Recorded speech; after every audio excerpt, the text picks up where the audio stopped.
പത്തരമാറ്റിൻ്റെ വരാനിരിക്കുന്ന എപ്പിസോഡിൻ്റെ റിവ്യൂയിലേക്ക് എല്ലാവർക്കും സ്വാഗതം. അങ്ങനെ ദേവയാനിയും നയനയൊക്കെ ഷോപ്പിങ്ങിനൊക്കെ പോവുകയാട്ടോ. ഇപ്പം മിക്ക സ്ഥലങ്ങളിലും രണ്ടുപേരും കൂടെ ഒരുമിച്ചാട്ടോ പോകുന്നതൊക്കെ. പക്ഷേ ആരും കാണുന്നുണ്ടോ എന്നൊക്കെ ശ്രദ്ധിച്ചൊക്കെ ആട്ടോ രണ്ടുപേരുടെയും പോക്കൊക്കെ. അങ്ങനെ ദേവയാനി നയനയും കൂടെ ഒരു ഷോപ്പിങ്ങിന് പോകുമ്പോഴാണ് നമ്മുടെ വേണുവും അനാമികയൊക്കെ ഇത് കാണുന്നത്. പക്ഷേ ദേവയാനിയെ കാണുന്നില്ല. ദേവയാനി വേണുവിനെയും അനാമികയെ കാണുമ്പോഴത്തേക്കും വേഗം മാറി നിൽക്കുന്നുണ്ട്. നയനേനെ മാത്രമേ അനാമിക കാണുന്നുള്ളൂ. അപ്പോൾ അനാമികയും വേണുവും കൂടെ നയനേനെ കുറേ ചോദ്യം ചെയ്യുകയൊക്കെ ചെയ്യുന്നുണ്ട്. എന്തിനാ ഇങ്ങനെ വന്നത്, എന്തിനാ ഇങ്ങനെ ഷോപ്പിംഗ് ചെയ്യുന്നതെന്നൊക്കെ ചോദിക്കുന്നുണ്ട്. അപ്പോൾ നയന അതിന് മറുപടിയായിട്ട് പറയുന്നുണ്ട്, എന്താ എനിക്ക് ഒറ്റയ്ക്ക് വന്നിട്ട് ഷോപ്പിംഗ് ചെയ്താൽ എന്താ പ്രശ്നം, എനിക്ക് അങ്ങനെ ചെയ്തുകൂടെ എന്നൊക്കെ ചോദിക്കുന്നുണ്ട് കേട്ടോ. ഇതൊക്കെ കേൾക്കുമ്പോൾ അവർ രണ്ടുപേരും ഒന്നും മിണ്ടുന്നില്ല. അങ്ങനെ ആ പ്രശ്നം അവിടെ തീരുകയാണ്. പിന്നെ അവർ പോയി കഴിയുമ്പോൾ ദേവയാനിയും കൂടെ നയനയുടെ കൂടെ ഒപ്പം കൂടുകയും അങ്ങനെ ഷോപ്പിംഗ് എല്ലാം കഴിഞ്ഞ് അവർ വീട്ടിലെത്തിച്ചേരുകയൊക്കെ ചെയ്യുന്നുണ്ട്. എന്നിട്ട് ദേവയാനി നയനോട് പറയുന്നുണ്ട്, ഇതുപോലെ നമുക്ക് ഇനിയും ഷോപ്പിങ്ങിന് പോകണം എന്നൊക്കെ പറയുന്നുണ്ട് കേട്ടോ. ഇതൊക്കെ കേൾക്കുമ്പോൾ നയന പറയുന്നുണ്ട്, ഇനി ഇങ്ങനെ ഷോപ്പിങ്ങിന് പോയിട്ട് ഇതുപോലെ തന്നെ അനാമികയും വേണുവങ്കളും ഒക്കെ കണ്ടതുപോലെ ഇനിയും നമ്മളെ ആരെങ്കിലും കണ്ടു കഴിഞ്ഞാൽ വലിയ പ്രശ്നമാകുമെന്നൊക്കെ പറയുന്നുണ്ട്. അപ്പോൾ ദേവയാനി പറയുന്നുണ്ട്, കാണട്ടെ, ഇനി അതിനിപ്പോൾ എന്താ കുഴപ്പം, ഞാൻ എൻ്റെ മരുമകളുടെ കൂടിയല്ലേ ഷോപ്പിങ്ങിന് പോകുന്നേ, അതിനിപ്പോൾ എന്താ പ്രശ്നം എന്നൊക്കെ ചോദിക്കുന്നുണ്ട് കേട്ടോ. അങ്ങനെ നവ്യയുടെ 7ാം മാസ ചടങ്ങ് ആകാറായി. അതിനും കൂടി കേട്ടോ ദേവയാനി നയനയും കൂടെ ഷോപ്പിങ്ങിന് പോയത്. അങ്ങനെ നവ്യയ്ക്ക് സാരിയൊക്കെ കൊണ്ടുപോയി നയന കൊടുക്കുന്നുണ്ട്. ഇതൊക്കെ കാണുമ്പോൾ നയനയോട് നവ്യയ്ക്ക് ഭയങ്കര സന്തോഷമാകുന്നുണ്ടെങ്കിലും നവ്യയ്ക്ക് ഒരുപാട് സങ്കടമാകുന്നുണ്ട് കേട്ടോ. അപ്പം നയന ചോദിക്കുന്നുണ്ട്, ചേച്ചി എന്തിനും ഇങ്ങനെ സങ്കടപ്പെട്ടിരിക്കുന്നത്, എന്താ ചേച്ചി സാരി ഒന്നും ഇഷ്ടപ്പെട്ടില്ലേ, അതാണോ ചേച്ചിയുടെ സങ്കടം എന്നൊക്കെ ചോദിക്കുമ്പോൾ, അല്ല മോളെ, എനിക്ക് അതല്ല സങ്കടം, എനിക്ക് നിങ്ങൾ സാരിയൊക്കെ എടുത്തു തന്നു, പക്ഷേ എൻ്റെ ഭർത്താവുണ്ടല്ലോ, എൻ്റെ സ്നേഹസമ്പന്നനായ ഭർത്താവ്, അദ്ദേഹം എനിക്കൊരു സാരി പോയിട്ട് ഒന്നും മേടിച്ച് തന്നിട്ടില്ല. അദ്ദേഹം ഞാനിവിടെ ഉണ്ടെന്നുള്ള ചിന്ത പോലും ഇല്ല അദ്ദേഹത്തിനും അദ്ദേഹത്തിൻ്റെ അമ്മയ്ക്കും. എന്നെ എങ്ങനെയെങ്കിലും ഇവിടുന്ന് ഒഴിവാക്കണമെന്ന് മാത്രമാണ് അവർ ചിന്തിക്കുന്നത്. 7ാം മാസത്തിൻ്റെ ചടങ്ങൊക്കെ ആകാറായില്ലേ, എന്നിട്ട് അവർ അതിനെക്കുറിച്ച് എന്തെങ്കിലും ചിന്തിക്കുന്നുണ്ടോ? അവർ അതിനെക്കുറിച്ച് ഒരു കാര്യവും ചിന്തിക്കുന്നില്ല എന്നൊക്കെ ഇങ്ങനെ നവ്യ പറയൂ കേട്ടോ. നവ്യ ഇങ്ങനെ പറയുന്നൊക്കെ കേൾക്കുമ്പോൾ നയനയ്ക്കും വിഷമമാകുന്നുണ്ട്. എന്നിട്ട് നയന പറയുന്നുണ്ട്, സാരമില്ലേ ചേച്ചി, ഇതൊക്കെ ശരിയാകും. അപ്പം നവ്യ പറയാണ്, എവിടെ ശരിയാകാനാ മോളെ, എന്തായാലും അബീനെ വളർത്തിയിരിക്കുന്നത് അവളുടെ അമ്മയല്ലേ, അതൊരിക്കലും ശരിയാകാൻ പോകുന്നില്ല. ആ റൂട്ടിൽ തന്നെയാണ് അബിയും പോകുന്നത്. അതുകൊണ്ട് അത് ശരിയാകുമെന്ന് എനിക്ക് തോന്നുന്നില്ല മോളെ, എന്തായാലും ഇതിങ്ങനെയൊക്കെ പോകട്ടെ, എൻ്റെ വിധിയല്ലേ എന്നൊക്കെ പറഞ്ഞ് നവ്യ സങ്കടപ്പെടുക കേട്ടോ. അപ്പോൾ നയന ഒത്തിരി ആശ്വസിപ്പിക്കുകയൊക്കെ ചെയ്യുന്നുണ്ട്, സാരമില്ല ചേച്ചി, എല്ലാം ശരിയാകും, ഇനി അങ്ങനെ വിഷമിക്കൊന്നും വേണ്ടെന്നൊക്കെ പറയുന്നുണ്ട്. പക്ഷേ നവ്യ ഇതൊക്കെ കേൾക്കുന്നു. നവ്യയ്ക്ക് പിന്നെയും ഭയങ്കര വിഷമം വരികയാണേ. എന്നിട്ടാണെങ്കിൽ നവ്യയ്ക്കാണെങ്കിൽ ഈ സങ്കടം ഒന്നും സഹിക്കാൻ പറ്റുന്നില്ല കേട്ടോ. അങ്ങനെ നവ്യ അബിയുടെ അടുത്ത് ചെന്ന് പറയുന്നുണ്ട്, നീ എനിക്ക് 7ാം മാസം ആയ കാര്യമൊന്നും അറിഞ്ഞില്ലേ, 7ാം മാസത്തെ ചടങ്ങൊക്കെ നടത്താനുണ്ട്, നിനക്കാണെങ്കിൽ എന്നോട് ഒരു സ്നേഹവും ഇല്ല. ആദ്യമൊക്കെ നിനക്ക് എന്ത് സ്നേഹമായിരുന്നു എന്നോട്, അതായത് ഞാൻ പ്രഗ്നൻ്റൊക്കെ ആകുന്നതിന് മുമ്പ് നിനക്ക് എന്നോട് ഭയങ്കര സ്നേഹമായിരുന്നു. ഇപ്പോൾ നിനക്ക് ആ ഒരു പഴയ സ്നേഹം ഒന്നുമില്ല. നിനക്ക് എങ്ങനെയെങ്കിലും എന്നെ ഒഴിവാക്കിയാൽ മതിയെന്ന് മാത്രമേ ഉള്ളൂ. ഇതിപ്പോൾ എൻ്റെ 7ാം മാസത്തെ ചടങ്ങാണ് നടക്കുന്നത്, അതിനു വേണ്ടിയിട്ട് നീ എന്തെങ്കിലും കാര്യം ചെയ്തോ. എൻ്റെ അനിയത്തി എനിക്ക് സാരിയൊക്കെ വാങ്ങി, നീ എനിക്ക് എന്താ അഭി വാങ്ങി തന്നത്? നീ എന്ത് വാങ്ങി തരാനല്ല, നീ ഒരിക്കലും നന്നാകുകയില്ല, നീ എന്തായാലും അനന്തപുരിയിലെ രക്തമൊന്നും അല്ലല്ലോ, പിന്നെ എങ്ങനെ നീ മാറാനാ, നിനക്ക് എപ്പോഴും നിൻ്റെ അമ്മയുടെ സ്വഭാവം തന്നെ ഉണ്ടാവുകയുള്ളൂ എന്നൊക്കെ ഇത് പറഞ്ഞ് ദേഷ്യപ്പെടുന്നുണ്ട് കേട്ടോ നയന. നവ്യയ്ക്കാണെങ്കിൽ നല്ല സങ്കടവും ദേഷ്യവും ഒക്കെ തോന്നുന്നുണ്ട് കേട്ടോ. കാരണം 7ാം മാസം വരെയായി, എന്നിട്ട് പോലും ഇതുവരെ ഒരു സാധനവും അഭി വാങ്ങിക്കൊടുത്തിട്ടില്ല. അതിൻ്റെ ഒരു വിഷമവും സങ്കടമൊക്കെ നവ്യയ്ക്ക് നല്ലതുപോലെയുണ്ട്. നോക്കുമ്പോൾ നയനയ്ക്കാണെങ്കിൽ ആദർശ് ഇഷ്ടം പോലെ സാരിയും സാധനങ്ങളും എല്ലാം വാങ്ങി കൊടുക്കുന്നു. അതുപോലെ തന്നെ ഒരുപാട് സ്നേഹം ആദർശ് നയനയ്ക്ക് കൊടുക്കുന്നു. ഇതൊക്കെ കാണുമ്പോൾ ഒരു ചെറിയൊരു വിഷമം നവ്യയ്ക്കുണ്ട് കേട്ടോ. സന്തോഷമൊക്കെ തോന്നുന്നുണ്ടെങ്കിലും എൻ്റെ ഭർത്താവ് മാത്രം എന്താ എന്നോട് ഇങ്ങനെ ചെയ്യുന്നതെന്നൊക്കെ ചോദിച്ച് ചെറിയൊരു സങ്കടം നവ്യയ്ക്കുണ്ട് കേട്ടോ. അതിലൂടെയാണ് 7ാം മാസമായിട്ട് പോലും ജലജയും അഭിയും ഒന്ന് തിരിഞ്ഞു പോലും നവ്യനെ നോക്കുന്നില്ല. അതുകൊണ്ട് തന്നെ അതിൻ്റെ ഒരു വല്ലാത്ത വിഷമമുണ്ട്. പക്ഷെ അബിയാണെങ്കിൽ ഫുൾ ടെൻഷനായിട്ട് ഇങ്ങനെ നടക്കുക കേട്ടോ. അബി ഇങ്ങനെ ടെൻഷനാകാനുള്ള കാരണം മറ്റൊന്നുമല്ല, അബിക്ക് കുറേ കാമുകിമാരുണ്ടല്ലോ, അതിലൊരു കാമുകി, അബിയുടെ പഴയ ഒരു കാമുകി അബീനെ ഫോൺ വിളിച്ചിട്ട് പറഞ്ഞു, ഞാൻ ഇപ്പോൾ ഗൾഫിലാണ്, ഞാനിപ്പോൾ ഇവിടെയാണ് ജോലി ചെയ്യുന്നത്, ഞാൻ ഗർഭിണിയായ കാര്യമൊക്കെ നിന്നോട് പറഞ്ഞിരുന്നു. അപ്പോൾ നീ എന്നോട് പറഞ്ഞത് എന്താണെന്ന് വെച്ചാൽ ആ കുട്ടീനെ അബോർട്ട് ചെയ്ത് കളയാനാണ് പറഞ്ഞത്. പിന്നെ നാട്ടിൽ നിന്നിട്ട് അതിൻ്റെ കൊച്ചിൻ്റെ അച്ഛൻ ആരാന്നൊക്കെ ചോദിക്കും. അതിൻ്റെ നാണക്കേടും മാനക്കേടും ഒന്നും എനിക്ക് സഹിക്കാൻ പറ്റില്ല. അതുകൊണ്ട് ഞാൻ ഗൾഫിലോട്ട് വന്നതാണ്. ഇപ്പോൾ ഞാൻ ഗൾഫിലാണ് ജീവിക്കുന്നത്. ഇവിടെ എനിക്ക് കുഞ്ഞുണ്ടാകുകയും ചെയ്തു. ഇപ്പോൾ ഈ കുഞ്ഞിന് 4-5 വയസ്സായി. എന്നിട്ടും നീ എന്നെ ഒന്നും മൈൻഡ് പോലും ചെയ്യുന്നില്ല. അതുകൊണ്ടാട്ടോ ഞാനിപ്പോൾ നിന്നെ വിളിച്ചത് എന്നൊക്കെ പറയുന്നുണ്ട് കേട്ടോ ഈ കൂട്ടിനെ കാമുകി.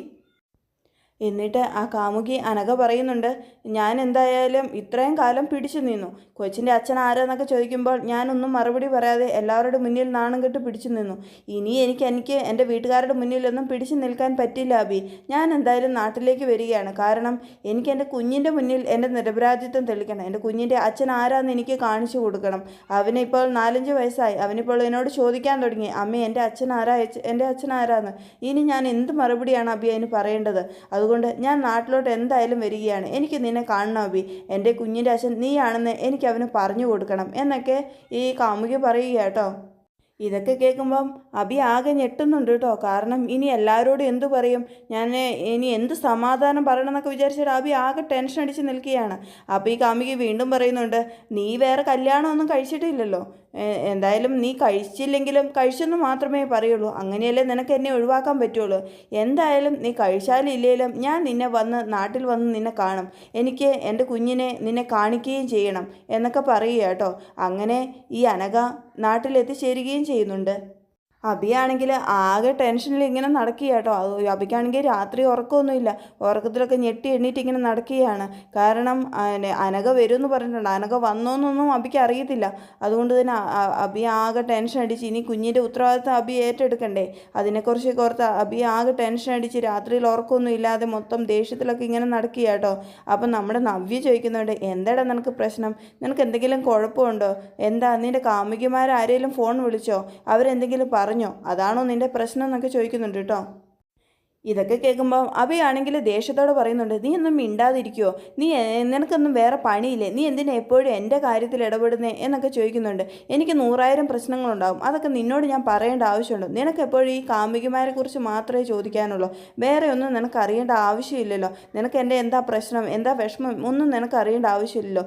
എപ്പോഴും നിനക്ക് നിൻ്റെ കാര്യം മാത്രം എന്നൊക്കെ നവ്യയോട് അബി ഇങ്ങനെ ദേഷ്യപ്പെട്ട് പറയുന്നുണ്ട് കേട്ടോ. അപ്പം നവ്യ പറയുന്നുണ്ട്, അല്ലടാ വേറൊരു കാരണവശാലും നീ ഇവിടെ ടെൻഷൻ അടിക്കേണ്ട കാര്യമില്ല. നിന്റെ കാമുകിമാർ ആരോ വിളിച്ച് എന്തോ ഭീഷണിപ്പെടുത്തിയിട്ടുണ്ട്. അതുകൊണ്ടാണ് നിനക്ക് ഇത്രയ്ക്കും ടെൻഷൻ. അതല്ലാതെ നീ എന്ത് കാര്യത്തിനാണ് ഇങ്ങനെ ടെൻഷൻ അടിക്കേണ്ട ആവശ്യം എന്നൊക്കെ നവ്യ ചോദിക്കുന്നുണ്ട് കേട്ടോ. എന്നാലും നീ ഒന്നും മിണ്ടാതിരിക്കുക, എനിക്ക് അങ്ങനത്തെ ഒരു പ്രശ്നവും ഇല്ല എന്നൊക്കെ അബി ദേഷ്യത്തോടെ പറയുന്നുണ്ട്. നവ്യക്കാണെങ്കിൽ ഭയങ്കര ടെൻഷനാണ്. കാരണം ആരോ വിളിച്ച് എന്തോ പറഞ്ഞിട്ടുണ്ട് അബിയുടെ. അതാണ് അബിയുടെ ഈ ടെൻഷന് കാരണം എന്നൊക്കെ നവ്യക്ക് നന്നായി മനസ്സിലാവുന്നുണ്ട്. അബിയാണെങ്കിൽ നവ്യയോട് പറയുന്നുണ്ട്, നീ ഒന്ന് എൻ്റെ അടുത്തുനിന്ന് പോവുമോ? നീ ഇത്തിരി സമാധാനം തരുമോ? നീ എന്തിനാ എപ്പോഴും എന്നോട് ഇങ്ങനെ ശല്യം ചെയ്യുന്നതെന്നൊക്കെ ചോദിക്കുന്നുണ്ട് കേട്ടോ. അപ്പം നവ്യ പറയുന്നുണ്ട്, എടാ നീ വേറെ ഒന്നും കൊണ്ടല്ല, എനിക്കിപ്പോൾ 7-ാം മാസമായി. നീ എന്നെ ഒന്നും മര്യാദയ്ക്ക് മൈൻഡ് പോലും ചെയ്യുന്നില്ല. ഒരു സ്നേഹം പോലും നീ എന്നോട് കാണിക്കുന്നില്ല. നീയാണെങ്കിലും നിൻ്റെ അമ്മയാണെങ്കിലും എന്നെ ഒരു ശത്രുവിനെ പോലെയാടാ കരുതുന്നത്. അതിലേക്ക് എനിക്ക് ഒത്തിരി വിഷമമുണ്ട്. അതൊന്നും ഞാൻ ആരോടും പറയുന്നില്ലെന്ന് മാത്രമേ ഉള്ളൂ. പിന്നെ എല്ലാം എൻ്റെയും കൂടെ കുഴപ്പം കൊണ്ടാണല്ലോ എന്ന് വിചാരിച്ച് ഞാനതെല്ലാം സഹിക്കുകയാണ്. പക്ഷേ നീ എന്തോ ഒരു കുഴപ്പം ഉണ്ടാക്കി വെച്ചിട്ടുണ്ടടാ. അതാണ് നിനക്ക് ഇത്രയ്ക്ക് ടെൻഷൻ. അത് ഓർക്കുമ്പോൾ അതും കൂടെ താങ്ങാനുള്ള ശേഷി എനിക്കില്ല. അതുകൊണ്ടാണ് ഞാൻ ചോദിക്കുന്നത് നിന്നോട്, നിനക്ക് എന്താ പ്രശ്നമെന്ന്. ഇനിയൊരു പ്രശ്നം കൂടെ എനിക്ക് താങ്ങാൻ പറ്റില്ലടാ എന്നൊക്കെ പറയുന്നുണ്ട് കേട്ടോ നവ്യ. അങ്ങനെ ഒരു ദിവസം അനഘ നമ്മുടെ അബീനെ ഫോൺ വിളിക്കുന്നുണ്ട് കേട്ടോ. എന്നിട്ട് പറയുന്നുണ്ട്, എടാ ഞാൻ നാട്ടിലെത്തി, നീ എന്നെ പിക്ക് ചെയ്യാൻ വേണ്ടി വരണം, നീ എന്നെ കൂട്ടിക്കൊണ്ട് പോകണം എന്നൊക്കെ പറയുന്നുണ്ട് കേട്ടോ. അപ്പോൾ അബി പറയുന്നുണ്ട്, അനഘയെ അതൊന്നും എനിക്ക് പറ്റുന്ന കാര്യമില്ല, അതൊക്കെ ആരെങ്കിലും കണ്ടാൽ ഭയങ്കര പ്രശ്നമാവും എന്നൊക്കെ പറയുന്നുണ്ട്. അപ്പം അനഘ പറയുകയാണ്, അതൊന്നും ശരിയാകില്ല, നീ എന്തായാലും എന്നെ കൂട്ടിക്കണം. ഇപ്പം നിനക്ക് പറ്റില്ലെങ്കിൽ കുഴപ്പമില്ല, ഞാൻ നിന്നോട് ഒരു സ്ഥലം പറയാം, അവിടെ വന്നിട്ട് നീയും എന്നെയും എൻ്റെ കുഞ്ഞിനെയും എന്തായാലും കണ്ടേ പറ്റുള്ളൂ അബി എന്നൊക്കെ പറയുന്നുണ്ട് കേട്ടോ.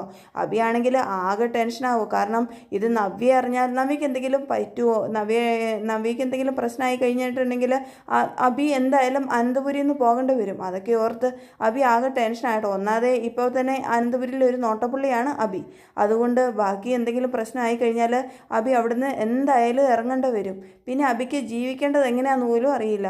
അതുകൊണ്ട് അബി ആകെ ഇങ്ങനെ ടെൻഷൻ അടിച്ചിട്ട് ഇരിക്കുക. എന്നിട്ട് അനഘയുടെ കാലൊക്കെ പിടിക്കുന്നുണ്ട്. എന്നിട്ട് പറയുന്നുണ്ട്, അനഘ നീ ഒന്ന് ഒതുങ്ങ്, നീ നിൻ്റെ പ്രശ്നത്തിന് ഞാൻ എന്താണെങ്കിൽ പരിഹാരം ഒപ്പിക്കാം. എനിക്ക് എന്തായാലും നിന്നെയും കുഞ്ഞിനെയും ഒന്നും വന്ന് കാണലൊന്നും നടക്കുകയല്ല. പിന്നെ കുഞ്ഞിൻ്റെ ഉത്തരവാദിത്വമൊന്നും എനിക്ക് ഏറ്റെടുക്കാൻ പറ്റില്ല അനഘേ.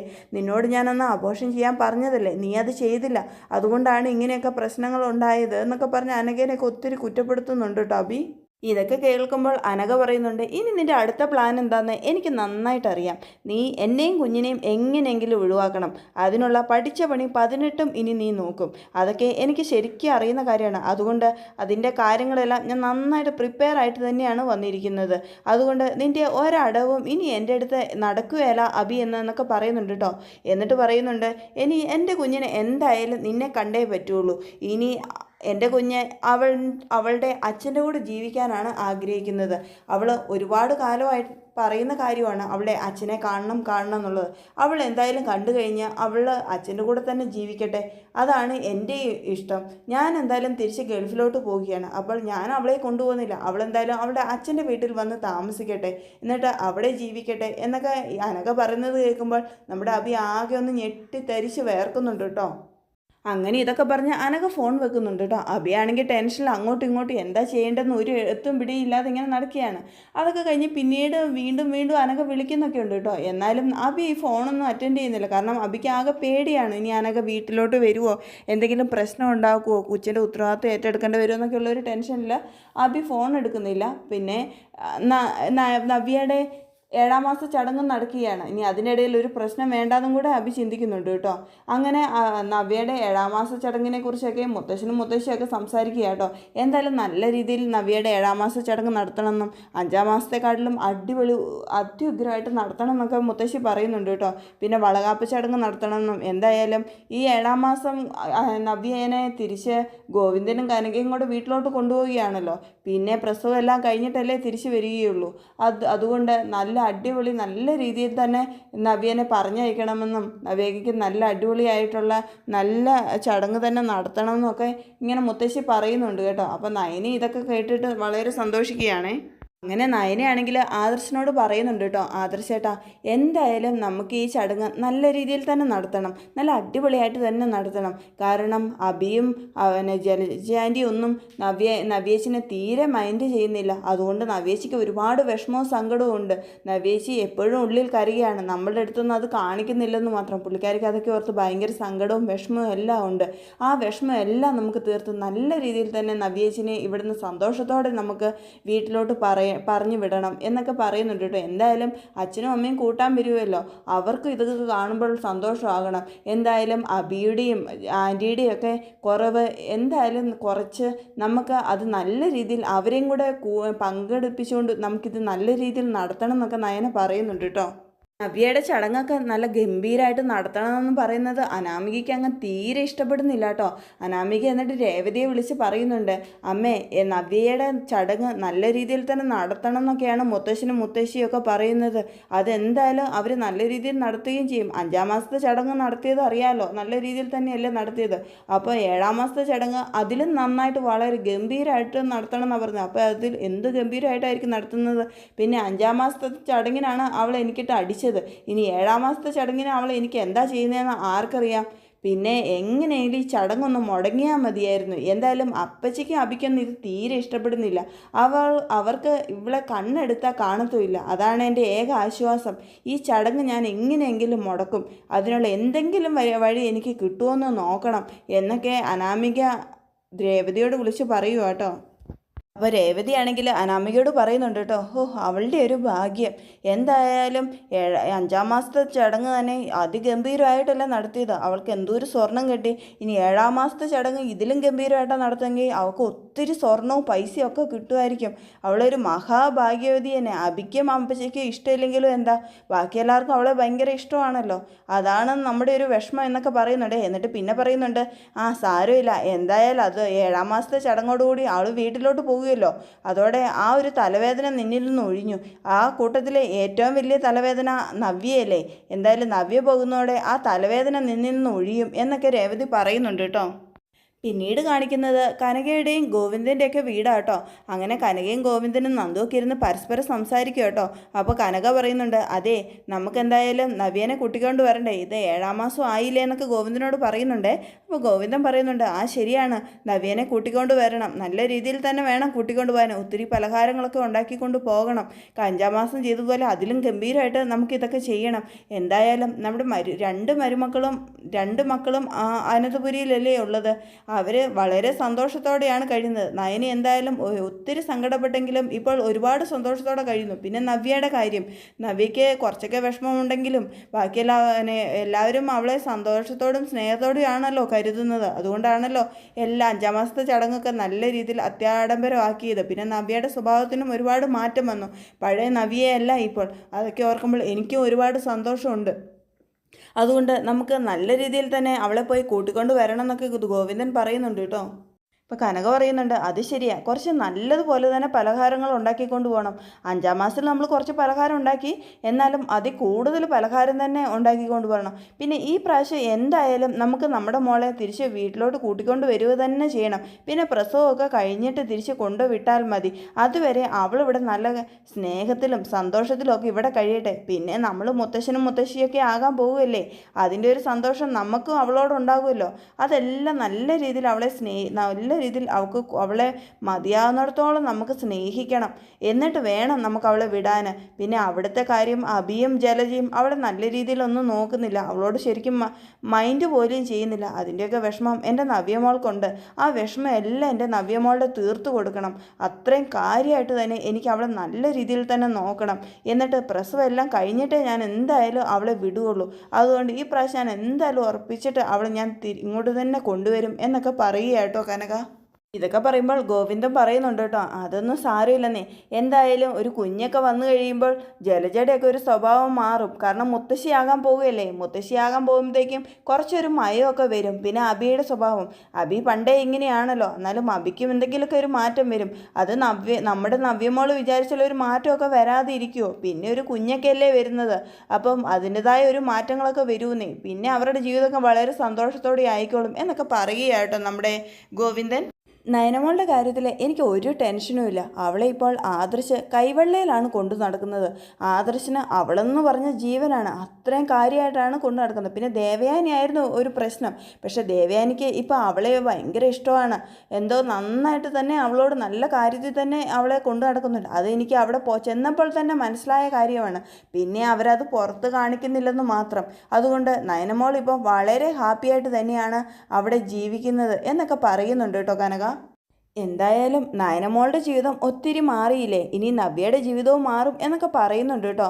അങ്ങനെ അവർ നവ്യനെ കൂട്ടിക്കൊണ്ട് വരാനും വളകാപ്പ് ചടങ്ങ് നടത്താനുള്ള പരിപാടിക്കായിട്ട് നമ്മുടെ ഗോവിന്ദനും കനകയൊക്കെ ഇങ്ങനെ ഒരുങ്ങിയാട്ടോ. എന്നിട്ട് നമ്മുടെ നന്ദുവിനോടായാലും പറയുന്നുണ്ട്, നീ എന്തായാലും ചടങ്ങിന് വരണം, ചടങ്ങിന് വരാതിരിക്കുന്നത്, നമുക്ക് 3 പേർക്കും എന്തായാലും നല്ല ആഘോഷപൂർവ്വം തന്നെ ഒരുമിച്ച് പോകണം എന്നൊക്കെ കനക പറയുന്നുണ്ട്. അപ്പം നന്ദു പറയുന്നുണ്ട്, ഇല്ല ഞാൻ എന്തായാലും വരുന്നില്ല, എനിക്ക് എന്തായാലും അങ്ങോട്ട് വരാൻ താല്പര്യമില്ല എന്നൊക്കെ പറയുന്നുണ്ട് കേട്ടോ. അതെന്താ നീ അങ്ങനെ പറയുന്നതെന്ന് കനക ചോദിക്കുമ്പോൾ നന്ദു പറയുന്നുണ്ട്, ഞാൻ എന്തിനാ അങ്ങോട്ട് വരുന്നത്, ഞാൻ അവിടെ വന്നു കഴിഞ്ഞാൽ എപ്പോഴും എല്ലാവർക്കും പ്രശ്നങ്ങളാണ്, പകുതി പേരുടെ മുഖവും വീർത്തിരിക്കും, അത് കാണാൻ വേണ്ടിയിട്ട് ഞാൻ എന്തിനാ അങ്ങോട്ട് വരുന്നത്, പിന്നെ ഞാൻ തൊടുന്നതും പിടിക്കുന്നതും എല്ലാം പ്രശ്നങ്ങളാണ്, അതിനോടൊന്നും മിണ്ടിയ അതും പ്രശ്നങ്ങളാണ്, എന്തിനാ ഞാൻ ഇതൊക്കെ വെറുതെ മുൻകൂട്ടി കണ്ടുകൊണ്ട് വെറുതെ കുറ്റം പറയാൻ വേണ്ടിയിട്ട് ഞാൻ അങ്ങോട്ട് വരുന്നത്, പിന്നെ എൻ്റെ ചേച്ചിമാർക്കും ഒരു സമാധാനവും അവിടെ കിട്ടില്ല എന്നൊക്കെ നന്ദു പറയുന്നുണ്ട് കേട്ടോ. അപ്പോൾ ഗോവിന്ദനാണേലും പറയുന്നുണ്ട്, ശരിയാണ്, നീ പറഞ്ഞത് ശരിയാണ് നന്ദു, നന്ദൂട്ടൻ എന്തായാലും വരണ്ട, നന്ദൂട്ടൻ വന്നു കഴിഞ്ഞാൽ നന്ദൂട്ടൻ പറഞ്ഞതുപോലെ ഈ പ്രശ്നങ്ങളൊക്കെ ഉണ്ടാവും, പിന്നെ അനാമിക തൊടുന്നതും പിടിക്കുന്നതും എല്ലാം പ്രശ്നമാകും, ആ ഒരു ചടങ്ങിൻ്റെ ഭംഗിയെല്ലാം അവൾ കളയും, പിന്നെ ഒരു സമാധാനം നമുക്കും ഉണ്ടാവില്ല അവർക്കും ഉണ്ടാവില്ല, പിന്നെ നമ്മൾ വളരെ സങ്കടത്തോടെ വേണം തിരിച്ചു വരാൻ. പിന്നെ നയനമോളെ അവിടെ എല്ലാവരും കൂടി ഇട്ട് ചുട്ടുപൊരിക്കും, ബാക്കി നമ്മളെല്ലാം ഇങ്ങോട്ട് വരുമല്ലോ, പിന്നെ നയനമോളല്ലേ അവിടെ ഉള്ളൂ. പിന്നെ ദേവയാനിയും മുത്തശ്ശനും മുത്തശ്ശിയും ആദർശൊക്കെ സപ്പോർട്ട് നിന്നാലും ആ ജാനകി എപ്പോഴും അനാമികയ്ക്കാണല്ലോ സപ്പോർട്ട്. അനാമിക എന്ത് മോശം കാര്യം ചെയ്താലും നല്ലതാണെന്ന് പറഞ്ഞുകൊണ്ട് സ്വന്തം മരുമോളെ സപ്പോർട്ട് ചെയ്യുന്ന ആളാണ് ജാനകി. അതുകൊണ്ട് നന്ദൂട്ടൻ വന്നു കഴിഞ്ഞാൽ ഇവർക്കൊക്കെ കലി ഇളകാൻ തുടങ്ങും. ആ ദേഷ്യം മൊത്തം നന്ദൂട്ടനോടും നമ്മളോടും അവർ തീർക്കും. ഇനി നമ്മൾ കാരണം ഇനി അങ്ങനത്തെ ഒരു പ്രശ്നങ്ങളും ഉണ്ടാകണ്ട. കാരണം 5-ാം മാസത്തിലുണ്ടായ പ്രശ്നങ്ങളെല്ലാം നീ കണ്ടതല്ലേ. നമ്മുടെ നന്ദൂട്ടൻ അവിടെ എത്തിയപ്പോഴത്തേക്കും എല്ലാവരുടെയും മുഖം വാടി. മുത്തശ്ശനൊക്കെ പറഞ്ഞു ഞാൻ വിളിച്ചിട്ടാണ് നന്ദു വന്നതെന്നൊക്കെ പറഞ്ഞെങ്കിലും അവിടെ എല്ലാവർക്കും തന്നെ ഇഷ്ടപ്പെട്ടില്ല. അപ്പം നന്ദൂട്ടനും അത് ഭയങ്കരമായിട്ട് ഫീൽ ചെയ്തു എന്ന് എനിക്ക് മനസ്സിലായി. അതുകൊണ്ട് ഇനി അങ്ങനത്തെ പ്രശ്നങ്ങൾ നമ്മൾ കാരണം ഉണ്ടാകണ്ട എന്നൊക്കെ പറയുന്നുണ്ട് കേട്ടോ ഗോവിന്ദൻ. അങ്ങനെ 7-ാം മാസത്തിനുള്ള ചടങ്ങിനുള്ള കാര്യങ്ങളൊക്കെ എല്ലാവരും കൂടെ റെഡിയാക്കുക കേട്ടോ. അങ്ങനെ 7-ാം മാസ ചടങ്ങിൻ്റെ ദിവസം എത്തി. അങ്ങനെ പിറ്റേ ദിവസം രാവിലെ തന്നെ നവ്യയുടെ അടുത്ത് നയന എത്തിച്ചേരുക കേട്ടോ. എന്നിട്ടാണെങ്കിൽ നയന നവ്യയോട് പറയുന്നുണ്ട്, ചേച്ചി വളകാപ്പ് ചടങ്ങൊക്കെ അല്ലേ, ചേച്ചി നല്ല സുന്ദരിയായിട്ട് ഒരുങ്ങി വരണം, എന്തായാലും ചേച്ചിയെ കണ്ട് എല്ലാവരും ഇങ്ങനെ ചേച്ചിയെ തന്നെ നോക്കി നിൽക്കണം എന്നൊക്കെ എന്നിട്ടൊക്കെ പറയുന്നുണ്ട് കേട്ടോ. എന്നിട്ട് നയന പറയുന്നുണ്ട്, ചേച്ചി അല്ലേലും സുന്ദരിയാണ്, ചേച്ചിയെ കണ്ടാൽ ആരും നോക്കും, പക്ഷെ അതുപോലെയല്ല, ഇപ്പോൾ ചേച്ചി നന്നായിട്ട് ഒരുങ്ങി എല്ലാവരെയും അട്രാക്റ്റ് ചെയ്യുന്ന രീതിയിൽ വേണം ചേച്ചി വരാൻ. ചേച്ചിക്ക് ഈ സാരി തന്നെ എടുത്തു, ഇത് ഞാനെടുത്ത സാരിയാണ്, ഇത് ചേച്ചിക്ക് നന്നായിട്ട് ചേരും. എന്നിട്ട് അങ്ങനെയൊക്കെ പറഞ്ഞ് നയനയോട് കുറേ കാര്യങ്ങളൊക്കെ പറയുക കേട്ടോ. നവ്യയോട് കുറേ കാര്യങ്ങളൊക്കെ പറയുക കേട്ടോ. പക്ഷെ നവ്യയ്ക്ക് ഇതൊന്നും കേട്ടിട്ട് ഒരു സന്തോഷമൊന്നും തോന്നുന്നില്ല. മൊത്തത്തിൽ ആകെ സങ്കടത്തിലിരിക്കുകയാണ്. അപ്പം നയനയാണെങ്കിൽ ചോദിക്കുന്നുണ്ട്, ചേച്ചി എന്താ പറ്റി, എന്തിനാ ചേച്ചി ഇങ്ങനെ ടെൻഷൻ അടിച്ചിരിക്കുന്നത്? ഇന്ന് ചേച്ചിയുടെ ഒരു പ്രധാനപ്പെട്ട ചടങ്ങല്ലേ നടക്കാൻ പോകുന്നത്. ഈ ചടങ്ങെല്ലാം കഴിഞ്ഞ് കഴിയുമ്പോൾ ഇത് നല്ല രീതിയിലൊക്കെ നടന്ന് നമുക്ക് ചേച്ചിയുടെ വീട്ടിലോട്ട് പോവുകയും ചെയ്യാം. പിന്നെ എന്തിനാ ചേച്ചി ഇങ്ങനെ ടെൻഷൻ അടിക്കുന്നതെന്നൊക്കെ ചോദിക്കുമ്പോൾ നവ്യ പറയുന്നുണ്ട് കേട്ടോ, ഞാൻ എങ്ങനെ സന്തോഷിക്കാനാ നയനെ, നീ എൻ്റെ അവസ്ഥ കണ്ടില്ലേ, ഇന്ന് ഈ നിമിഷമായിട്ട് പോലും ഈ കാര്യത്തെക്കുറിച്ചോ ഇതിൻ്റെ ചടങ്ങിൻ്റെ പ്രാധാന്യത്തെക്കുറിച്ചോ അഭിയോ എൻ്റെ അമ്മായിയമ്മയോ ആകട്ടെ ഒരക്ഷരം പോലും മിണ്ടുന്നില്ല. അവരവരുടേതായ എന്തൊക്കെയോ കാര്യങ്ങളിലൂടെ നടക്കുന്നു. അവരെന്നെക്കുറിച്ചൊന്നും ചിന്തിക്കുന്നു പോലുമില്ല. നീ നോക്ക്, എനിക്ക് നല്ലൊരു സാരി പോലും എൻ്റെ അഭി വാങ്ങി തന്നിട്ടില്ല. പിന്നെ ഞാൻ എങ്ങനെയാണ് നയനെ സന്തോഷിക്കുന്നത്? അവർക്കാണെങ്കിൽ ഈ ചടങ്ങ് നടത്തുന്നത് പോലും ഇഷ്ടമില്ല. പിന്നെ ആകെ ഒരു സന്തോഷം എന്ന് പറയുന്നത് ഞാൻ വീട്ടിലോട്ട് പോകുമല്ലോ, പിന്നെ പ്രസവം കഴിഞ്ഞിട്ടല്ലേ വരുള്ളൂ. അതുവരെ അബിക്കാണെങ്കിൽ എന്നെ കാണണ്ടല്ലോ, എൻ്റെ അമ്മായിമ്മയ്ക്കാണെങ്കിലും എന്നെ കാണണ്ട, എൻ്റെ ശബ്ദവും കേൾക്കണ്ട, ഞാൻ പറയുന്ന ഒരു കാര്യങ്ങളും അവർക്ക് കേൾക്കണ്ട. അതോർത്തിട്ട് മാത്രമാണ് അവർക്ക് സന്തോഷം. പിന്നെ അബിയാണെങ്കിൽ എൻ്റെ ഒരു കാര്യവും ശ്രദ്ധിക്കാതെ ആകെ വാലിന് തീ പിടിച്ച പോലെ ഇങ്ങനെ എന്തോ ടെൻഷനിൽ നടക്കുകയാണ്. എന്തോ വലിയൊരു കാര്യം തന്നെ അബി ചെയ്തു വെച്ചിട്ടുണ്ട്, അതാണ് അബിക്ക് ഇത്രയും ടെൻഷൻ. പിന്നെ ഞാൻ എന്തർത്ഥത്തിലാണ് നയനെ സന്തോഷിക്കണ്ടേ എന്നൊക്കെ നവ്യ പറയുന്നുണ്ട് കേട്ടോ. ഇതൊക്കെ കേൾക്കുമ്പോൾ നയന പറയുന്നുണ്ട് കേട്ടോ, ചേച്ചി എന്തായാലും വിഷമിക്കാതെ, എല്ലാ കാര്യങ്ങളും ശരിയാകും. ചേച്ചി നല്ല അതിസുന്ദരിയായിട്ട് തന്നെ ഒരുങ്ങും. ചേച്ചി ഈ സാരി ഉടുത്തേ, ഞാൻ ചേച്ചീനെ ഒരുക്കാന്നൊക്കെ പറഞ്ഞിട്ട് നയന മേക്കപ്പൊക്കെ ചെയ്ത് ഒരുക്കുന്നുണ്ട് കേട്ടോ. നല്ല അടിപൊളിയായിട്ട് രീതിയിൽ തന്നെയാണ് ഒരുക്കുന്നത്. ഒരുക്കെല്ലാം കഴിഞ്ഞ് നവ്യേനെ കാണുമ്പോൾ തന്നെ നല്ല അടിപൊളി നല്ല ഭംഗിയായിട്ടോ. അപ്പോൾ നയന തന്നെ പറയുന്നുണ്ട്, ആഹാ എന്ത് സുന്ദരിയാന്ന് നോക്കിക്കേ എൻ്റെ ചേച്ചി, എൻ്റെ ചേച്ചിയെ കണ്ടാൽ ആരും ഇപ്പോൾ ഒന്ന് നോക്കിപ്പോവും, അത്രയ്ക്ക് സുന്ദരിയാണ് എൻ്റെ ചേച്ചി. എന്നിട്ട് നവ്യയുടെ വയറിലൊക്കെ തൊട്ടിട്ട് നയന പറയുന്നുണ്ട് കേട്ടോ, ഓ എത്ര പെട്ടെന്നാണ് 7-ാം മാസമായത്, ഇനി ഇതാന്ന് പറയുമ്പോഴത്തേക്കും ഈ കുഞ്ഞുവാവ ഇങ്ങോട്ട് വരും, ഓ പിന്നെ ഒരു നല്ല അടിപൊളി നല്ല സന്തോഷത്തിൻ്റെ സമയങ്ങളായിരിക്കും എന്നൊക്കെ ഇങ്ങനെ പറയുന്നുണ്ട് കേട്ടോ നയന. അങ്ങനെ നയനെ ഇറക്കിക്കൊണ്ട് വരികയാട്ടോ. അപ്പം നവ്യയാണെങ്കിൽ അബീനെ നോക്കുമ്പോൾ അബി ആകെ ടെൻഷൻ അടിച്ച് അങ്ങോട്ടും ഇങ്ങോട്ടും നടക്കുന്നതാണ് കാണുന്നത്. അപ്പം നവ്യ അബിയുടെ അടുത്ത് ചെന്ന് ചോദിക്കുന്നുണ്ട്, നീ ഈ ചടങ്ങിന് വേണ്ടി 5-ാം മാസത്തെ ചടങ്ങിന് നീയും എൻ്റെ കൂടെ ഉണ്ടായിരുന്നല്ലോ, എൻ്റെ ഒപ്പം ഒരുമിച്ച് ഈ ചടങ്ങിനുണ്ടായിരുന്നല്ലോ, അതുപോലെ 7-ാം മാസത്തെ ചടങ്ങിനും നീ വേണ്ടേ, നീ എന്താ ഒരുങ്ങാത്തത്, നീ എന്താ ഇങ്ങനെ നിൽക്കുന്നേ, നീ എന്താ ഇങ്ങനെ അങ്ങോട്ടും ഇങ്ങോട്ടും ഓടി നടക്കുന്നേ എന്നൊക്കെ നവ്യ അബിയോട് ചോദിക്കുന്നുണ്ട് കേട്ടോ. അബിയാണെങ്കിൽ നവ്യ പറയുന്നത് കേൾക്കുന്നുമില്ല ശ്രദ്ധിക്കുന്നുമില്ല. അബി ഇങ്ങനെ ടെൻഷൻ അടിച്ച് അനഘയുടെ കാര്യം ഓർത്ത് ഇങ്ങനെ നടക്കുകയാണല്ലോ. അപ്പം നവ്യയാണെങ്കിൽ അബീനെ വീണ്ടും തട്ടിക്കൊണ്ട് ഇങ്ങനെ പറയുന്നുണ്ട്, അല്ല അബി ഞാൻ പറയുന്നൊന്നും നീ കേൾക്കുന്നില്ലേ, നീ പെട്ടെന്ന് ഒരുങ്ങ്, ആൾക്കാരൊക്കെ ഇപ്പോൾ വരും. അപ്പോൾ അബി ഒരു സ്വപ്നത്തിലെന്ന പോലെ എന്താ നീ പറഞ്ഞേ, അല്ല അബി നീ ഇത്രയും നേരം ഞാൻ പറഞ്ഞതൊന്നും കേട്ടില്ലേ, നീ വേഗം ഒരുങ്ങ്, ഇപ്പോൾ ആൾക്കാരെല്ലാം വരും, ഈ സമയത്ത് നീയും വേണ്ടേ, നീ നല്ല കുളിച്ച് ഷർട്ടും മുണ്ടുമൊക്കെ ഒന്ന് ഉടുത്ത് നല്ല രീതിയിലൊന്ന് ഒന്ന് വേഗം കുളിച്ചിട്ടൊന്ന് ഓടി വാ എന്നൊക്കെ പറയുന്നുണ്ട്. അതൊക്കെ കേൾക്കുമ്പം നമ്മുടെ അബിയാണെങ്കിൽ പോയി കുളിച്ച് ഷർട്ടും മുണ്ടും ഒക്കെ ഉടുത്ത് വരുന്നുണ്ട് കേട്ടോ. ജലജയ്ക്കാണെങ്കിലും ചടങ്ങൊന്നും ഇഷ്ടമില്ലെങ്കിലും മേക്കപ്പിനൊന്നും ഒരു കുറവില്ല കേട്ടോ. നല്ല അടിപൊളി വില കൂടിയ സാരിയൊക്കെ കൊടുത്ത് നല്ല മേക്കപ്പൊക്കെ ചെയ്ത് നല്ല സുന്ദരിയായിട്ടോ ജലജ നിൽക്കുന്നത്. അല്ലെങ്കിലും ജലജ വീട്ടിൽ നടക്കുന്നത് നല്ല രീതിയിൽ തന്നെയാണ് കേട്ടോ. പിന്നെ അങ്ങനെ എല്ലാവരും നല്ല അടിപൊളിയായിട്ട് നല്ല മിടുക്കരായിട്ട് ഒരുങ്ങി നല്ല രീതിയിൽ അങ്ങനെ നിൽക്കുക കേട്ടോ. അങ്ങനെ 7-ാം മാസത്തിനുള്ള ചടങ്ങിൻ്റെ പൂജകളും കാര്യങ്ങളും ഒക്കെ നടക്കുക കേട്ടോ. ഈ സമയത്താട്ടോ ഗോവിന്ദനും കനകയൊക്കെ വരുന്നത്. ഗോവിന്ദനെയും കനകനെയും കാണുമ്പോൾ മുത്തശ്ശൻ പറയുന്നുണ്ട്, വാ നിങ്ങൾ വേഗം വാ, എന്താ ഇത്തിരി താമസിച്ചു പോയല്ലോ, നിങ്ങൾ എന്തായാലും വേഗം വാ, എന്നിട്ട് നമുക്ക് ഈ ചടങ്ങുകളെല്ലാം നടത്താമല്ലോ. എന്തായാലും ഇന്നത്തെ പ്രധാന ആൾക്കാർ നിങ്ങൾ തന്നെയാണ്. എന്തായാലും ഈ ചടങ്ങെല്ലാം കഴിഞ്ഞ് ഞങ്ങളുടെ മരുമോളെ കൂട്ടിക്കൊണ്ട് പോകുന്ന ദിവസമല്ലേ ഇന്ന്. അങ്ങനെ ആദ്യമായിട്ട് ഈ വീട്ടിലൊരു കൊച്ചുമോൻ വരാൻ പോവുകയാണ്. അത് നമ്മൾ എന്തായാലും നല്ല രീതിയിൽ നല്ല ആർഭാടപൂർവ്വം തന്നെ ഈ ചടങ്ങുകളെല്ലാം നടത്തണം. നന്ദുവിനെ കൂട്ടിയില്ല അല്ലേ, നന്ദു എന്താ വരാത്തതെന്നൊക്കെ ചോദിക്കുമ്പോൾ കനക പറയുന്നുണ്ട്, അത് അവൾക്ക് സുഖമില്ല അതുകൊണ്ടാണ് വരാത്തതെന്നൊക്കെ പറയുന്നുണ്ട് കേട്ടോ. അങ്ങനെ ആ ചാപ്റ്റർ അങ്ങനെ അവിടെ തീരുകയാണ്. പിന്നെ കനകയും ഗോവിന്ദനും ഒക്കെ പിന്നെ ഇങ്ങനെയായിട്ട് സംസാരിക്കുന്നുണ്ട്, സന്തോഷത്തോടെയൊക്കെ ഇങ്ങനെ നിൽക്കുന്നുണ്ട്. അപ്പം മുത്തശ്ശനാണെങ്കിലും പറയുന്നുണ്ട്, എന്തായാലും ഇത് നമ്മുടെ ആദ്യത്തെ കൊച്ചുമോനാണ്, അതുകൊണ്ട് അതിൻ്റെ എല്ലാ ഈ സന്തോഷവും നമുക്ക് നവിക്ക് കൊടുക്കണം എന്നൊക്കെ പറയുന്നുണ്ട് കേട്ടോ. പക്ഷേ ജലജയ്ക്കാണെങ്കിൽ ഇതൊന്നും തീരെ ഇഷ്ടപ്പെടുന്നില്ല. ജലജയുടെ മുഖം നല്ല വീർത്താണ് ഇരിക്കുന്നത്. ഇതൊക്കെ കാണുമ്പോൾ ജലജയാണെങ്കിൽ അനാമികയോട് പറയുന്നുണ്ട്, ഓ ഒരു ചടങ്ങ്, ആദ്യം ഇവക്ക് തന്നെ ഇതൊക്കെ ചെയ്യേണ്ടി വന്നല്ലോ. ഓ ഇതെന്തൊരു ഭാഗ്യമുള്ളത് ഇതുങ്ങളെല്ലാം, ഇവരുടെ ഒരു ചടങ്ങ് എന്ത് ആഘോഷപൂർവ്വം ഇവരിത് നടത്തുന്നത്, വേറെ പണിയൊന്നുമില്ല എന്നൊക്കെ ജലജ പറയുന്നുണ്ട് കേട്ടോ അനാമികയോട്. അപ്പോൾ അനാമികയാണേലും പറയുന്നുണ്ട്, അതെ ഇതൊക്കെ കാണുമ്പോൾ എനിക്ക് നല്ല ദേഷ്യം വരുന്നുണ്ട്, എന്തിന് ഇത്ര അത്യാഡംബരപൂർവ്വം ഇതൊക്കെ നടത്തുന്നത്, എനിക്കാണെങ്കിൽ എൻ്റെ ഉള്ളംകാലം മുതൽ പെരുത്ത് കയറി വരുന്നുണ്ട്, അത്രയ്ക്ക് ദേഷ്യം, എനിക്കിതൊന്നും കാണേണ്ട ആവശ്യമില്ലായിരുന്നു, വീട്ടിലെങ്ങാനും പോയാൽ മതിയായിരുന്നു എന്നൊക്കെ പറയുന്നുണ്ട് കേട്ടോ. എന്നിട്ട് പറയുകയാണ് അനാമിക, ഓ ഇവരുടെ ഒരു ഭാഗ്യം, അല്ലെങ്കിലും ഇവർ ഭയങ്കര ഭാഗ്യവതികളല്ലേ, അതുകൊണ്ടല്ലേ ഇവർക്ക് ഇതെല്ലാം കാര്യങ്ങളെല്ലാം സാധിക്കാൻ പറ്റുന്നത്. പിന്നെ ഇങ്ങനെ ഓരോ കാര്യങ്ങൾ മേടിക്കാനും കാര്യങ്ങൾ സാധിക്കാനും ഒരു പ്രത്യേക കഴിവ് വേണം, ആ കഴിവ് എന്തായാലും ഇവർക്കുണ്ട് എന്നൊക്കെ പറയുന്നുണ്ട് കേട്ടോ അനാമിക. അങ്ങനെ ആദർശ് നയനയ്ക്കാണെങ്കിൽ വളരെ സന്തോഷത്തിൽ ചടങ്ങ് നന്നായിട്ട് കൊഴുപ്പിക്കുക കേട്ടോ. എനിക്കാണെങ്കിൽ ഒരുപാട് സന്തോഷമാകുന്നുണ്ട്. അങ്ങനെ എല്ലാ ചടങ്ങുകളും നടക്കുകയാണ്. പിന്നെ അനിയും നമ്മുടെ അബിയും നവ്യൊക്കെ ഇരിക്കുകയും അതുപോലെ നവിക്കും അബിക്കും പലഹാരങ്ങളൊക്കെ ഓരോരുത്തരായിട്ട് കൊടുക്കുന്നുണ്ട്. കനകയും ഗോവിന്ദനും ബാക്കി എല്ലാവരുമൊക്കെ ഇങ്ങനെ പലഹാരങ്ങളൊക്കെ അവരുടെ വായിൽ വെച്ച് കൊടുക്കുന്നുണ്ട്. അങ്ങനെ വളകാപ്പ് ചടങ്ങൊക്കെ എത്തിയ കേട്ടോ. അങ്ങനെ കുപ്പിവളയെല്ലാം എല്ലാവരും നവ്യയുടെ കയ്യിൽ ഇട്ട് കൊടുക്കുക കേട്ടോ. നവ്യയാണെങ്കിൽ വളരെ സന്തോഷത്തിലാണ്, ഭയങ്കര ഹാപ്പി ആയിട്ടാണ് ഇരിക്കുന്നത്. പക്ഷെ അബിയാണെങ്കിലും ആട്ടെ, അബി ആകെ ടെൻഷനിൽ ഇങ്ങനെ നിൽക്കുകയാണ്. കാരണം അനഘയും കുട്ടിയും ഇവിടെ വന്നിട്ടുണ്ട്, ഇനി ഇങ്ങോട്ടെങ്ങാനും വരുമോ, ഇങ്ങോട്ടെങ്ങാനും വന്നിട്ടുണ്ടെങ്കിൽ എല്ലാ കാര്യങ്ങളും അവതാളത്തിലാവില്ലേ, അതിൻ്റെയൊക്കെ ടെൻഷനിൽ ഇങ്ങനെ നിൽക്കുകയാണ്. അങ്ങനെ ചടങ്ങുകളൊക്കെ ഏകദേശം കഴിയാറായി കേട്ടോ.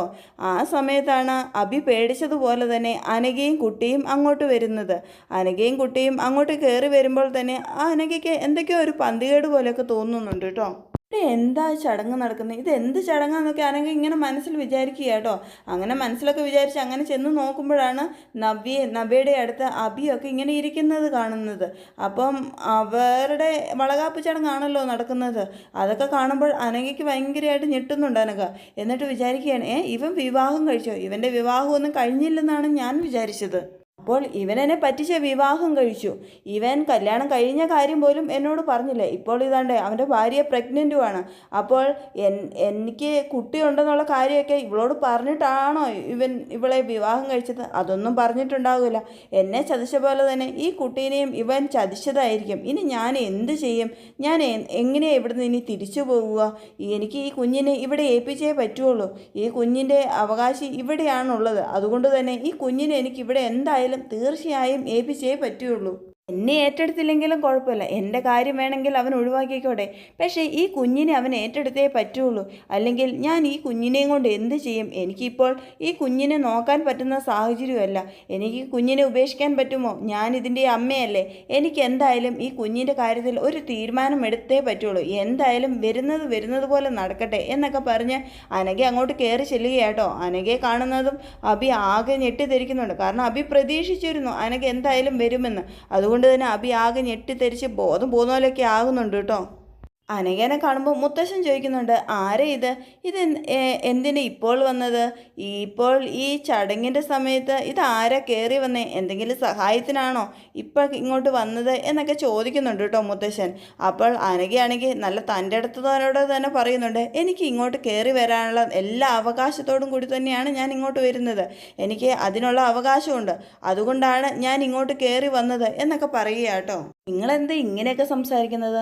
അതിനു മാത്രം ഞങ്ങളൊന്നും പറഞ്ഞില്ലല്ലോ.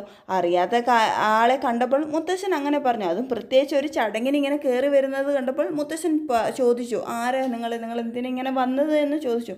അത് ഇത്രയ്ക്കും വലിയ തെറ്റാണോ? ഞങ്ങളത് കണ്ടതുകൊണ്ടല്ലേ ചോദിച്ചത് എന്നൊക്കെ ആദർശ് പറയുന്നുണ്ട് കേട്ടോ. എനിക്കെന്തായാലും ഇവിടെ വരേണ്ട ആവശ്യമുണ്ട്, അതുകൊണ്ടാണ് ഞാനിവിടെ വന്നത്, അല്ലാതെ വേറെ ഒന്നും കൊണ്ടും അല്ല. എന്തി അബി എന്തി എന്നൊക്കെ ചോദിക്കുമ്പോൾ അബി ആകെ ടെൻഷനായിട്ട് ഇങ്ങനെ പുറകോട്ട് മാറുന്നുണ്ട് കേട്ടോ. ഓ, നീ ഇവിടെ തന്നെ ഒളിച്ചിരിക്കുകയാണോ?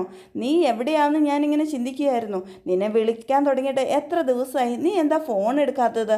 നിനക്കെന്താ എൻ്റെ കോൾ അറ്റൻഡ് ചെയ്യാൻ പറ്റില്ലേ? നീ എന്തിനാ എൻ്റെ ഫോൺ എടുക്കാതിരിക്കുന്നത്? ഓ, നിൻ്റെ ഭാര്യനെ പ്രസവത്തിന് കൊണ്ടുവിടുന്നതിൻ്റെ ചടങ്ങല്ലേ ഈ നടക്കുന്നത്? ഓ, അതിൻ്റെ കാര്യങ്ങളുടെ ഉത്തരവാദി ആയതുകൊണ്ട് നീ അതിൻ്റെ തിരക്കിലായിരിക്കുമല്ലേ? ഓ, അതിൻ്റെ പുറകെ നീ ഇങ്ങനെ അതുകൊണ്ടായിരിക്കുമല്ലേ നടക്കുന്നത്? നിനക്ക് എൻ്റെ കാര്യമൊന്നും ചിന്തയില്ലല്ലോ. എനിക്കിങ്ങനെ ഒരു പ്രസവത്തിൻ്റെ ദിവസമൊക്കെ ഉണ്ടായിരുന്നു, അത് നിനക്ക് ഓർമ്മയുണ്ടോ എന്നൊക്കെ ദേഷ്യത്തോടെ ചോദിക്കുക കേട്ടോ അനഘ. അപ്പോഴാണെങ്കിലോ അബി ഒന്നും അറിയാത്ത മട്ടി ചോദിക്കുന്നുണ്ട്, നീ ഏതാ? എനിക്ക് നിന്നെ അറിയത്തില്ല, നീ ആരാ? നീ എന്തിനാ ഇവിടെ വന്നേന്നൊക്കെ ചോദിക്കുന്നുണ്ട് കേട്ടോ.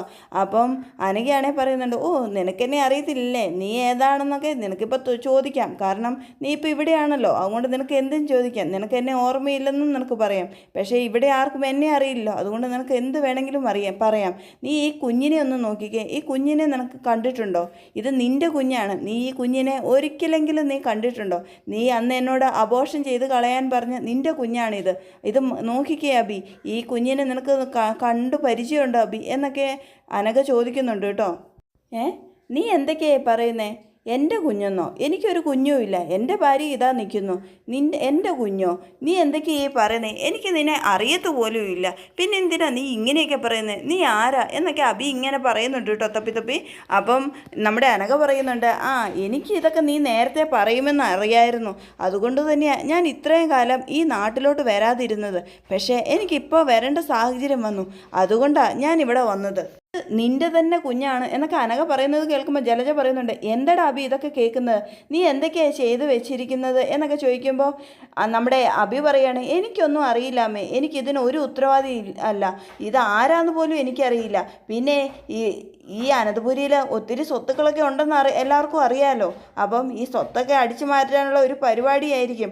അതിനുവേണ്ടി എന്തൊക്കെയോ കള്ളത്തരം ഒപ്പിച്ചിട്ട് ഈ പെണ്ണ് ഇവിടെ വന്നതാണ്. ഒരു കുട്ടീനെയും കൂട്ടിക്കൊണ്ട് വന്നത് കണ്ടില്ലേ? അതൊക്കെ സ്വത്ത് അടിച്ചു മാറ്റാനുള്ള പരിപാടിയാണ്. അപ്പം ഞാൻ അച്ഛനാന്നൊക്കെ പറയുമ്പം എല്ലാവരും ഇവിടെ സ്വീകരിക്കും. അപ്പോൾ ഈ കുട്ടിക്ക് ഒത്തിരി സ്വത്തും കൊണ്ട് പോകാമല്ലോ. അതൊക്കെ മനസ്സിൽ കണ്ടുകൊണ്ടാണ് ഇവരിങ്ങനെ കയറി വന്നിരിക്കുന്നത് എന്നൊക്കെ ജലജയുടെ നമ്മുടെ അഭി പറയുന്നുണ്ട് കേട്ടോ. ഇതും കൂടെ കേൾക്കുമ്പോഴത്തേക്ക് അനഘയ്ക്കാണെങ്കിൽ ഭയങ്കരമായിട്ട് ദേഷ്യം വരുന്നുണ്ട്. അനഘയാണെങ്കിൽ അബിയുടെ കുത്തിന് കയറി പിടിക്കുക കേട്ടോ.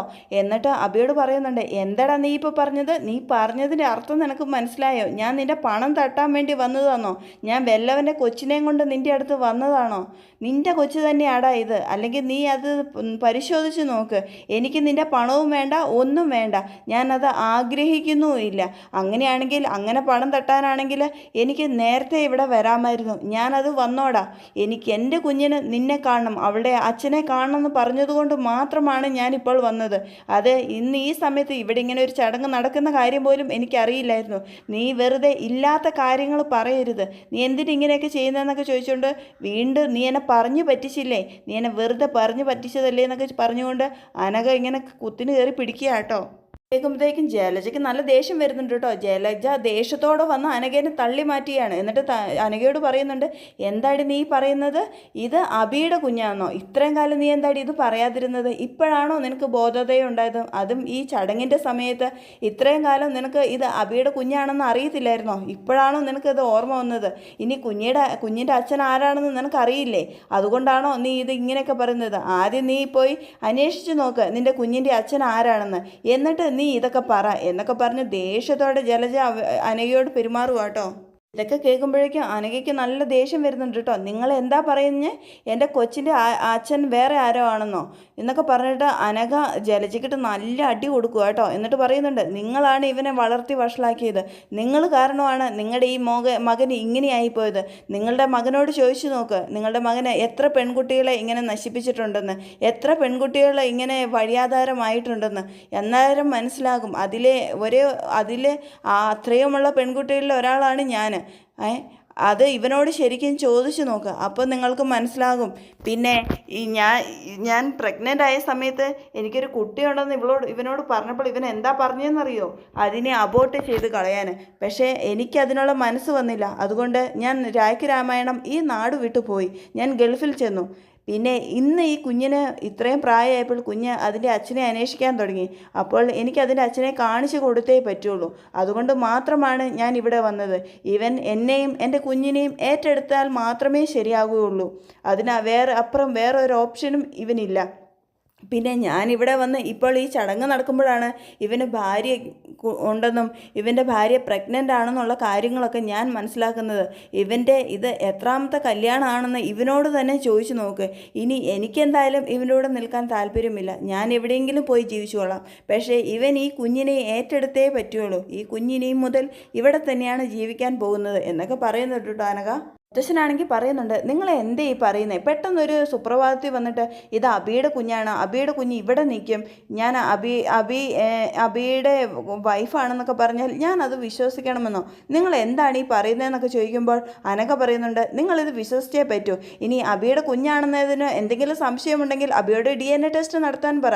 അതുവരെ കുഞ്ഞിവിടെ നിൽക്കട്ടെ. DNA ടെസ്റ്റ് നടത്തുമ്പോൾ മനസ്സിലാവുമല്ലോ ഇത് ആരുടെ കുഞ്ഞാണെന്ന്. പിന്നെ അബി ഇത് മാത്രമല്ല, ഇതിനപ്പുറത്തെ ചെറ്റത്തരം ചെയ്യും. അത് നിങ്ങൾ ഇനി മനസ്സിലാക്കാൻ കിടക്കുന്നതേയുള്ളൂ. നിങ്ങളെയും ഇനി അവൻ ചതിക്കും എന്നൊക്കെ പറയുന്നുണ്ട് കേട്ടോ അനഘ. അബിയാണെങ്കിൽ ഇതെല്ലാം കേട്ടിട്ട് ഒന്നും മിണ്ടാൻ പറ്റാതെ ആകെ ഞെട്ടിത്തിരിച്ച് നിൽക്കുക കേട്ടോ. അപ്പോൾ ആദർശാണെങ്കിലും ചോദിക്കുന്നുണ്ട്, അബി ഈ കേട്ടതെല്ലാം സത്യമാണോ? ഇത് ശരിക്കും നിൻ്റെ കുഞ്ഞ് തന്നെയാണോ? നീ ഇങ്ങനത്തെ ഒരാളാണോ? നിനക്ക് ഒരുപാട് ഇങ്ങനത്തെ ചുറ്റിക്കളി ഉണ്ടെന്നൊക്കെ എനിക്ക് അറിയാമായിരുന്നു. ശരിക്കും ഇത് നിൻ്റെ കുഞ്ഞ് തന്നെയാണോ അബി എന്നൊക്കെ ചോദിക്കുമ്പോൾ അബി ഒന്നും മിണ്ടാതെ ഇങ്ങനെ നിൽക്കുക കേട്ടോ. അപ്പോൾ നയനയാണെങ്കിൽ ആകെ വിഷമത്തോടെ ഇങ്ങനെ പറയുന്നുണ്ട്. നയന ആകെ സങ്കടപ്പെട്ട് കരഞ്ഞു നിൽക്കുകയാണ്. കാരണം നയനയ്ക്ക് അറിയായിരുന്നു എന്തോ ഒരു പ്രശ്നം ഉണ്ടെന്ന്. അതുകൊണ്ട് തന്നെ നയന ചോദിക്കുന്നുണ്ട്, ശരിയാണോ അബിയേട്ടാ? ഇത് ശരിക്കും നിങ്ങളുടെ കുഞ്ഞ് തന്നെയാണോ? നീ ഇതും ചെയ്യും ഇതിനപ്പുറവും ചെയ്യുമെന്ന് എനിക്കറിയാം. നീ വലിയൊരു ഫ്രോഡാണ്. നീ ഒരുപാട് പെൺകുട്ടികളെ പറ്റിച്ചിട്ടുള്ള ആളാണ്. അതിലൊരാളാണല്ലോ ഈ ഞാനും. നീ ഇങ്ങനെയൊക്കെ എന്നോട് ഈ സമയത്ത് ചെയ്യണമായിരുന്നോ അബി? നീ എന്തിനാ എന്നെ ഇങ്ങനെ വേദനിപ്പിക്കുന്നത് എന്നൊക്കെ ചോദിച്ച് നവ്യ പൊട്ടിക്കരയാട്ടോ. അങ്ങനെ പൊട്ടിക്കരഞ്ഞുകൊണ്ടിരിക്കുന്ന നവിക്ക് പെട്ടെന്ന് വല്ലാതെ ആകുകയാട്ടോ. നവി അങ്ങനെ തല ഇറങ്ങി വീഴുകയാണ്. അന്നേരത്തേക്കും എല്ലാവരും ഓടിച്ചെന്ന് നവിയെ എന്നൊക്കെ വിളിക്കുന്നുണ്ട് കേട്ടോ. പക്ഷെ നവിക്ക് ബോധമൊന്നും വരുന്നില്ല. അങ്ങനെ നവിയുടെ മുഖത്ത് വെള്ളമൊക്കെ അടിച്ച് നവിയെ ബെഡിൽ കൊണ്ടുപോയി കിടത്തിയാണ്. നവിയാണെങ്കിൽ ബെഡിൽ കിടന്ന് തീരെ ഒന്ന് വല്ലാതെ സങ്കടപ്പെട്ട് ആകെ നിൽക്കുകയാണ്. പിന്നീട് തീരെ പറ്റുന്നുമില്ല നവിക്ക്. നവി അങ്ങനെ വയ്യാതെ ഇങ്ങനെ കിടക്കുകയാട്ടോ. ഇതെല്ലാം കണ്ടിട്ട് മുത്തശ്ശനും ആകെ പറ്റുന്നില്ല കേട്ടോ. മുത്തശ്ശനും ആകെ വിഷമത്തിൽ ഇങ്ങനെ ചെറിയ നെഞ്ചുവേദനയൊക്കെ വന്ന് ഇങ്ങനെ ഇരിക്കുകയാണ്. എന്നിട്ട് അബിയോട് ചോദിക്കുന്നുണ്ട്, അബി ഈ പറഞ്ഞതെല്ലാം സത്യമാണോ? നീ ഇതൊക്കെ ചെയ്ത കാര്യങ്ങൾ തന്നെയാണോ? അപ്പോൾ അബിയൊന്നും മിണ്ടുന്നില്ല. അപ്പോൾ അനഘ പറയുന്നുണ്ട്, അതേ മുത്തശ്ശ, ഇതെല്ലാം സത്യമായ കാര്യങ്ങളാണ്. ഇവൻ ഈ ചെയ്തു വെച്ച കാര്യങ്ങൾ തന്നെയാണ് ഞാൻ ഈ പറയുന്നത്. ഇനി എന്തെങ്കിലും സംശയം ഉണ്ടെങ്കിൽ അവൻ എനിക്കെതിരെ കൊണ്ടുപോയി കേസ് കൊടുക്കട്ടെ, ഇതിന് DNA ടെസ്റ്റ് നടത്തട്ടെ. അപ്പോൾ ഇതിലുള്ള കാര്യങ്ങളെല്ലാം വെളിവത്താവുമല്ലോ. എനിക്കെന്തായാലും ഞാൻ ധൈര്യത്തോടെ തന്നെ ഇതിനെല്ലാം നിൽക്കും എന്നൊക്കെ പറയുന്നുണ്ട് കേട്ടോ അനഘ. എന്നിട്ട് പറയുന്നുണ്ട്, ഈ എന്തായാലും DNA ടെസ്റ്റ് കഴിയുന്നത് വരെ ഈ കുഞ്ഞ് ഇവിടെ നിൽക്കട്ടെ. അത് കഴിയുമ്പോൾ ബാക്കി കാര്യങ്ങൾ എന്താണെന്ന് തീരുമാനിക്കാം. എന്തായാലും ഞാൻ ഇവിടുന്ന് പോവുകയാണ് എന്നൊക്കെ പറഞ്ഞിട്ട് അനഘ അവിടുന്ന് പോവുകയാണ് കേട്ടോ, കുട്ടീനെ അവിടെ നിർത്തിയിട്ട്. അങ്ങനെ അനഘ അബിയുടെ കുഞ്ഞാണെന്നൊക്കെ പറഞ്ഞ് ആ കുട്ടീനെ അവിടെ നിർത്തിയിട്ട് പോകുന്നുണ്ടെങ്കിലും അബി ഇതൊന്നും സമ്മതിക്കുന്നില്ല കേട്ടോ. അബി ആ കുട്ടീനെ നോക്കുന്നു പോലുമില്ല. പിന്നെ ജലജയാണെങ്കിൽ ആ കുട്ടിയോട് വളരെ ദേഷ്യത്തോട് ശകാരിക്കുകയും ഒച്ചപ്പാടുണ്ടാക്കുകയും കുശുമ്പ് കുത്തുകയൊക്കെ ചെയ്യുന്നുണ്ട്. പിന്നെ അനാമികയ്ക്കാണെങ്കിൽ ചെറിയ ചെറിയ കുഞ്ഞു പണികളൊക്കെ നമ്മുടെ ഈ കുട്ടി കൊടുക്കുന്നുണ്ട് കേട്ടോ. അതുകൊണ്ട് അനാമികയ്ക്കും ഈ കുട്ടിയോട് ഭയങ്കര ദേഷ്യമാണ്. ബാക്കി എല്ലാവർക്കും നല്ല സന്തോഷവും നല്ല സ്നേഹത്തോടൊക്കെ ആട്ടോ ഈ കുട്ടീനെ കരുതുന്നത്. കാരണം ചെറിയ കുട്ടിയല്ല, അതിൻ്റെ സ്നേഹവും പരിഗണനയും ബാക്കി എല്ലാവരും ആ കുഞ്ഞിന് കൊടുക്കുന്നുണ്ട്. അങ്ങനെ വളരെ അടിപൊളി കിടിലൻ എപ്പിസോഡുകളാട്ടോ ഇനി പത്രമാറ്റിൽ വരാൻ പോകുന്നത്. എന്തായാലും തീർച്ചയായും നിങ്ങൾ കാണണം കേട്ടോ.